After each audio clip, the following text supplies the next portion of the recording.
마르코 복음서 4장. 씨 뿌리는 사람의 비유. 예수님께서 다시 호숫가에서 가르치기 시작하셨다. 너무 많은 군중이 모여들어 그분께서는 호수에 있는 배에 올라앉으시고 군중은 모두 호숫가 무태에 그대로 있었다. 예수님께서 그들에게 많은 것을 비유로 가르치셨다. 그렇게 가르치시면서 말씀하셨다. 자, 들어보아라. 씨 뿌리는 사람이 씨를 뿌리러 나갔다. 그가 씨를 뿌리는데 어떤 것은 길에 떨어져 새들이 와서 먹어버렸다. 어떤 것은 흙이 많지 않은 돌밭에 떨어졌다. 흙이 깊지 않아 싹은 곧 돋아났지만 해가 솟아오르자 타고 말았다. 뿌리가 없어서 말라버린 것이다. 또 어떤 것은 가시덤불 속에 떨어졌는데 가시덤불이 자라면서 숨을 막아버려 열매를 맺지 못하였다. 그러나 어떤 것들은 좋은 땅에 떨어져 싹이 나고 자라서 열매를 맺었다. 그리하여 어떤 것은 30배, 어떤 것은 60배, 어떤 것은 100배의 열매를 맺었다. 예수님께서는 이어서 말씀하셨다. 들을 귀 있는 사람은 들어라. 비유로 말씀하신 이유. 예수님께서 혼자 계실 때 그분 둘레에 있던 이들이 12 제자와 함께 와서 비유들의 뜻을 물었다. 예수님께서 그들에게 대답하셨다.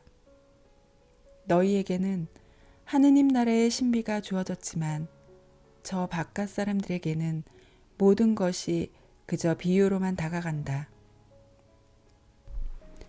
보고 또 보아도 알아보지 못하고 듣고 또 들어도 깨닫지 못하여 저들이 돌아와 용서받는 일이 없게 하려는 것이다.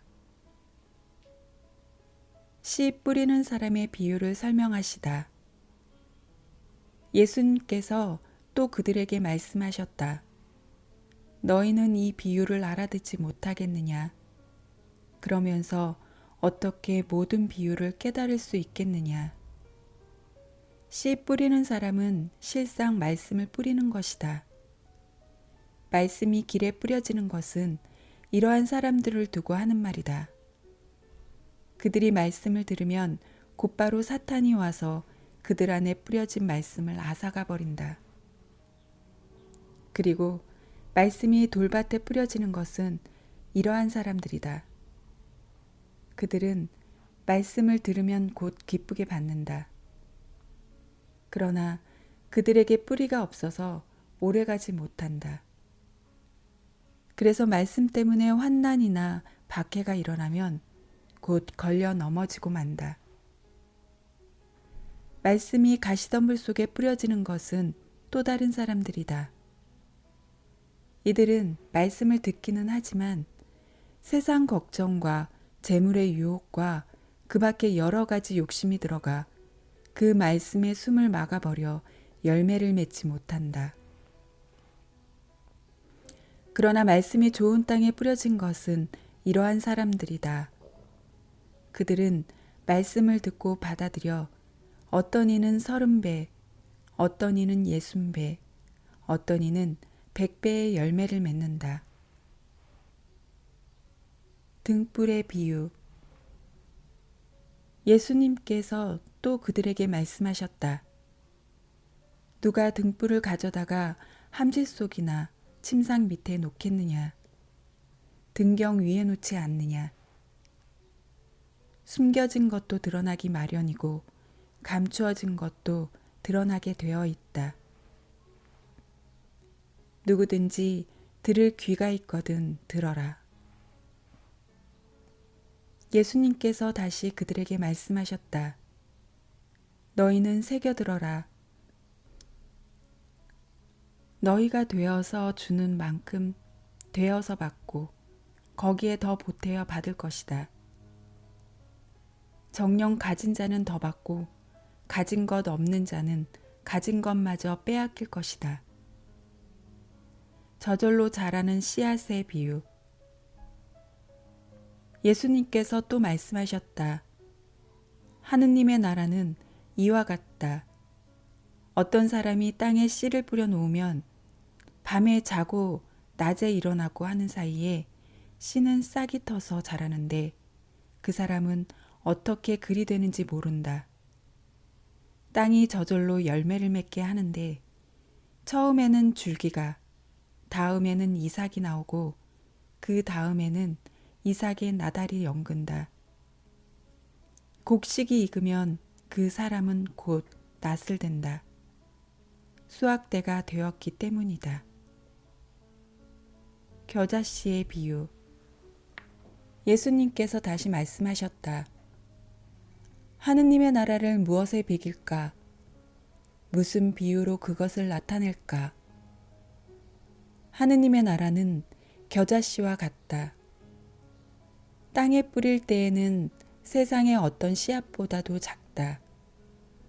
그러나 땅에 뿌려지면 자라나서 어떤 풀보다도 커지고 큰 가지들을 뻗어 하늘의 새들이 그 그늘에 깃들일 수 있게 된다.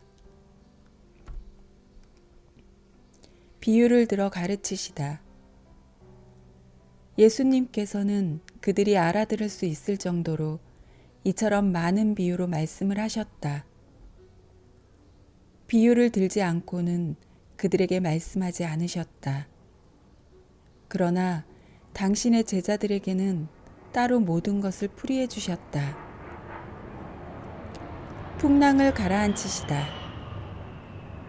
그날 저녁이 되자 예수님께서 제자들에게 호수 저쪽으로 건너가자 하고 말씀하셨다.